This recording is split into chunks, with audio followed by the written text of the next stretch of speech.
Во ова издание САД ги поматија сметките на Франција во Индо-Пацифичкиот регион, договарајќи се со Австралија за испорака на подморници. Франција лута.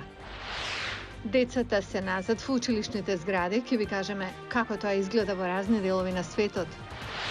Ако имате Hot Wheels автомобилчиња и играчки, може да сте богати. Колекционери плаќаат до $1,000,000 за едно.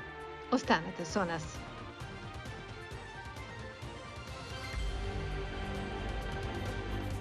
Добро вечер, ова е ТВ журналот News Flash на гласот на Америка на македонски. Јас сум Лилица Китановска.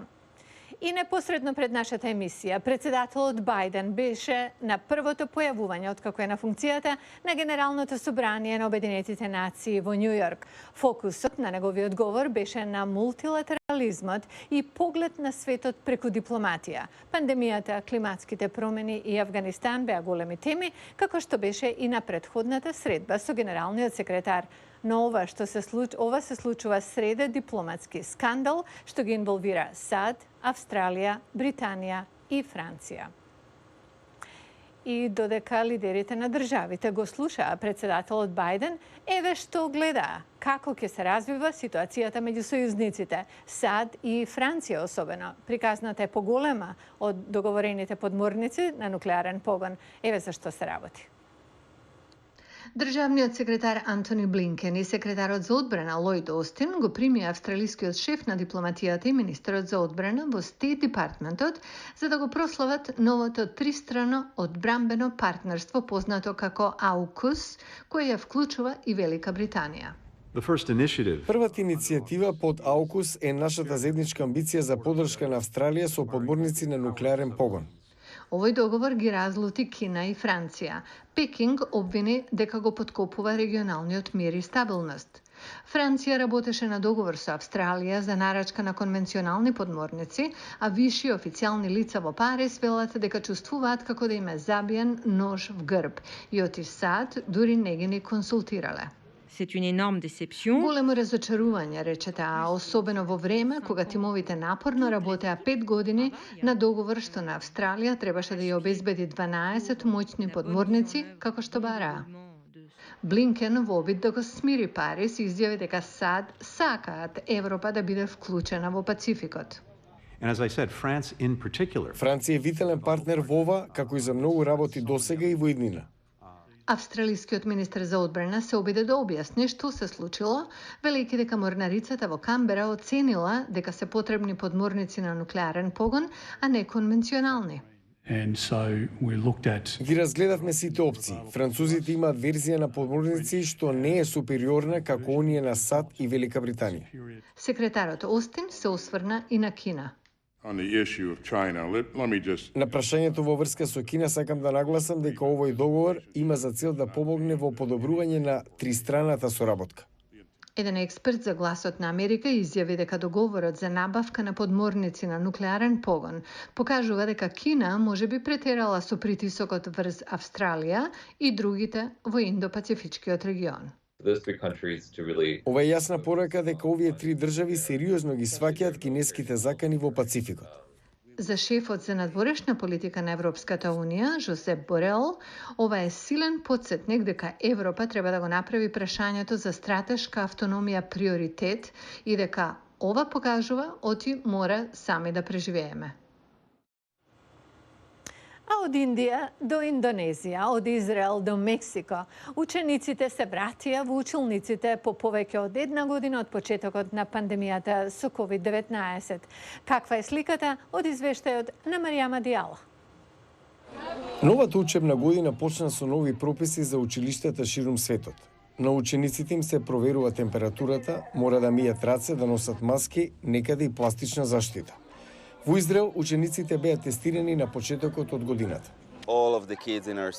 На сите деца во училиштето им беше направен тест за антитела. Не е задолжителен, но побаравме од родителите да соработуваат со нас, за да можеме сите да ја почнеме годината здрави и безбедно. Направивме тестови за ковид и сите беа негативни. Тоа е добро. Имав проблем со постариот син, беше исплашен за тестот, но го смирив. Во Мексико, илјадници училишта ги отворија вратите за повеќе од 30 милиони студенти. Протоколите во Мексико вклучуваат маски, проверка на температурата, санитетски средства за рацете. Учениците се враќаат во училиштата откако лани беа афектирани повеќе од 660 милиони студенти според СЗО. Children have been affected significantly. Децата беа значително погодени. Од аспект на образовниот напредок, например, помладите има одложување на прогресот во читање и пишување. Учениците беа погодени и од недостигот на социализирање. In fact, we are quite concerned. Загрижени сме за менталното здравје на децата. Две од советодавните групи кои што ги формиравме на почетокот на годината во нашиот регион се за ментално здравје и за учење. Француската влада повика на внимателност во време кога 12 милиони ученици се вратија во училиштето овој месец. C'est une rentrée particulière. Враќањето во училишните клупи може да води до разгорување на епидемијата и затоа треба да бидеме особено внимателни. Тоа бара од нас продолжување на кампањата за вакцинација, затоа што вакцините остануваат важна алатка за надминување на кризата на одржлив начин. Училишните звона во Индонезија повторно се слушаат од училиштата, но се воведени нови владини прописи. Зборувањето на час не е дозволено, маските се задолжителни, наставниците мора да бидат вакцинирани. Индиските власти дадоа зелено светло за повторно отварање на училишта со засилени здравствени мерки. Некои експерти за образование велат дека ризикот за ширење на вирусот кај децата е низок и се заложија за отварање на училиштата, особено што посиромашните семејства имаат големи тешкоти со наставата преку интернет. Претворањето на својата колекција во музеи е нешто што малкуми не успеале да го направат, но еден колекционер на миниатурни автомобили Hot Wheels, кој живее во близина на Вашингтон, својата пасија од детството ја претворил во хоби за возрастни, кој може да го сподели со други. Ронан Закарија ги има деталите. Дали би платиле $1 милион за овој миниатурен автомобил? Тоа е цената што овој колекционер ја утврдил доколку некогаш се случи да се оддели од него. Најреткиот автомобил Hot Wheels е розово комбе со задна врата. Изгледа како автобус Volkswagen и е произведен во 1969 година. Постојат само околу 50 примероци во светот. Постојат само два во розова боја и само еден со необична основа, кој бил прототип. Тоа е најреткиот Hot Wheels во светот. Не е на продажба, освен ако не ми дадете $1 милион.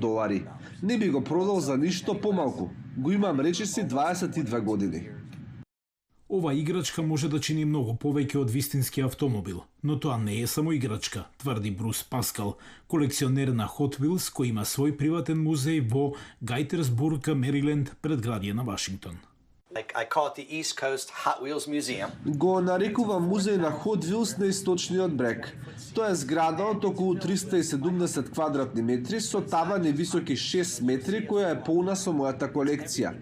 Но тука не се само Hot Wheels, туку и се што е поврзано со историјата на компанијата. Освен ретки миниатурни автомобили, Hot Wheels овде има постери, гуми за џвакање, гелови за коса и оригинални планови за изработка на Hot Wheels. Може да се видат и вистински автомобили и мотоцикли. Кога го видов овој музеј, искрено не ми се веруваше. Во него има многу ретки парчиња. Навистина сакам да ги гледам со сопствени очи. Мислам дека Брус Паскал е веројатно најголемиот колекционер во Америка и во светот. Миниатурните автомобили Hot Wheels се произведуваат од 1968 година и се популарни и денес, меѓу децата, но и меѓу возрастните колекционери. Паскал објаснува кои се најценети. Rarity, Реткост, посакуваност и состојбата во која се наоѓаат. Добиваат на уште поголема вредност доколку има приказна зад нив. Преку ден Брус Паскал работи со недвижности, но голем дел од своето слободно време посветува на неговата пасија Hot Wheels. Почнал да ги собира кога имал 7 години. Сега има над 7000 парчиња во овој музеј, повеќето се ретки и ограничени изданија на Hot Wheels. И тука е крајот на оваа емисија. До гледање до утре.